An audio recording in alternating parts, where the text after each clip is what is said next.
Good morning friends. आज की जो डिक्टेशन होगी वो 75 वर्ड पर मिनट होगी। डिक्टेशन स्टार्ट होगी 5 सेकंड बाद। स्टार्ट।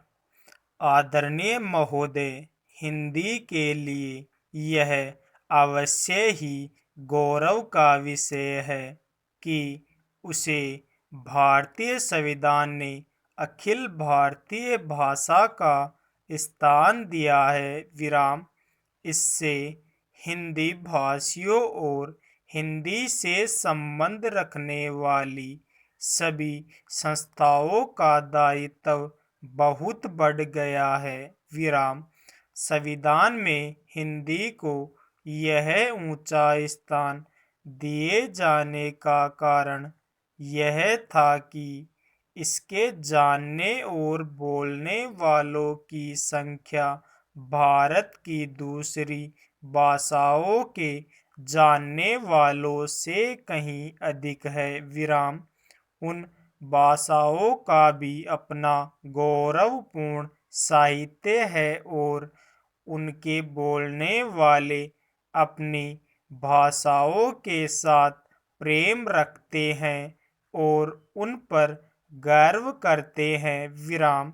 इसलिए सभी ने हिंदी को जब वह स्थान दिया है तो यह समझकर नहीं कि उनकी अपनी भाषा किसी बात में कम है, पर यह समझकर कि राष्ट्रीय काम के लिए हिंदी का ही प्रचार और प्रसार सुगम और सुलभ होगा। विराम।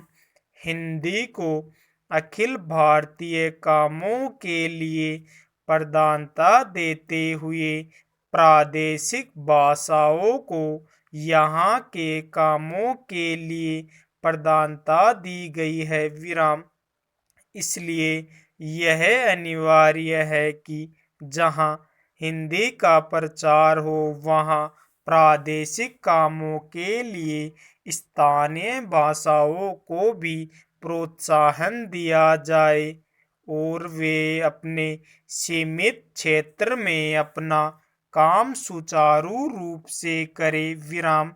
शायद यह कहना भी अनुचित न होगा कि हिंदी भाषी राज्यों में तो हिंदी का वही स्थान होगा जो किसी भी प्रादेशिक भाषा का उसके अपने राज्य में, पर अन्य भाषा भाषी राज्यों में सीमित काम और अखिल भारतीय क्षेत्र में प्राय सभी काम हिंदी द्वारा किए जाएंगे।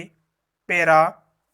हिंदी भाषियों का प्रयत्न यह होना चाहिए कि हिंदी भाषियों ने जिस सद्भावना से हिंदी को राष्ट्रीय कामों के लिए स्थान दिया है, उसी सद्भावना के साथ वे हिंदी के प्रचार में तत्पर हो। विराम।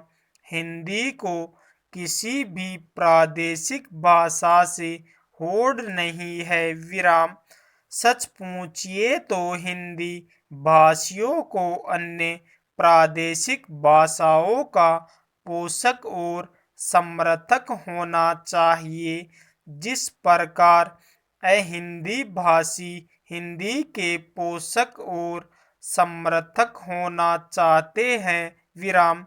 हिंदी भाषियों के व्यवहार और आचरण से यदि कहीं भूल से भी यह आभासित हुआ कि हिंदी अन्य सभी भाषाओं से अधिक समृद्ध, अधिक परिपुष्ट साहित्य वाली या प्राचीन तथा नवीन विचारों और भावों को व्यक्त करने में अधिक शक्तिशाली भाषा है और इसलिए इसको अधिकार है कि अखिल भारतीय राष्ट्रीय कामों के लिए यह राष्ट्रभाषा मानी जाए, तो इसका फल यह होगा कि अन्य भाषा भाषी हिंदी के प्रति ईर्ष्या करने लगेंगे और जो संविधान चाहता है वह काम पूरा नहीं हो सकेगा और हिंदी उस स्थान को प्राप्त नहीं कर सकेगी जो संविधान ने उसे देने का निश्चय किया है। विराम। दूसरे शब्दों में हमें हिंदी का प्रचार नम्रता पूर्वक करना चाहिए। विराम। मुझे यह कहते हुए बड़ा हर्ष होता है कि इस दिशा में नागरिक प्रचारिणी सभा का दृष्टिकोण सदा से व्यापक और उदार रहा है। विराम। सभा के पदाधिकारियों तथा कार्यकर्ताओं ने सदा से व्यापक और उदार रहा है और अन्य भारतीय भाषाओं का समुचित आदर किया है। विराम।